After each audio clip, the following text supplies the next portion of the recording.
Sino ang pinakamabait dito sa ating family? Sa tingin mo, sino? Siguro lahat sila. Pero si Papi, hindi yan mabait. Si Papi. Sino ang pinakasalbahe sa buong nakilala mo dito Si sa family? Papi, pati yan si Unicorn. Sino pinakagusto mo sa season 1? Lahat.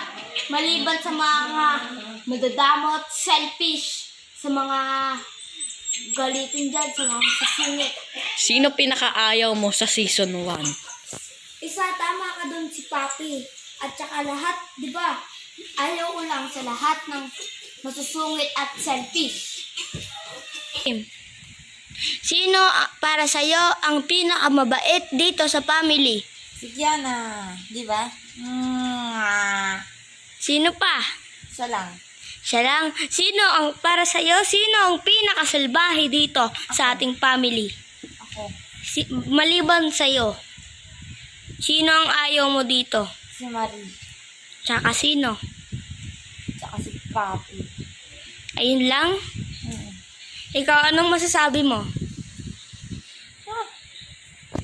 Anong pinakamabait sa akin?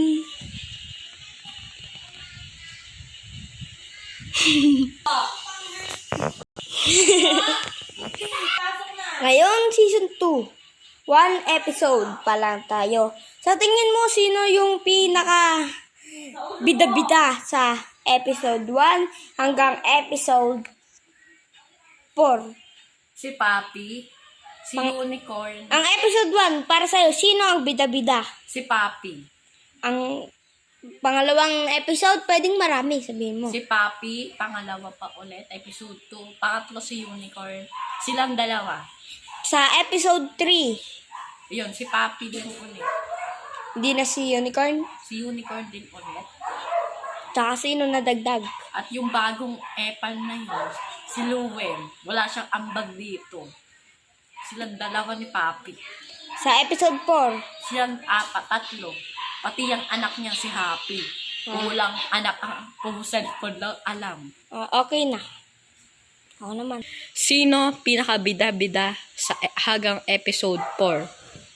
Para sa akin sa episode 1, si Papi talaga.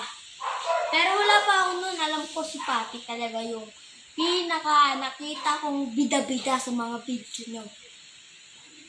Pangalawang episode 2, Si Mami Tony, tsaka si Unicorn, tsaka si Papi lang ang tatlo.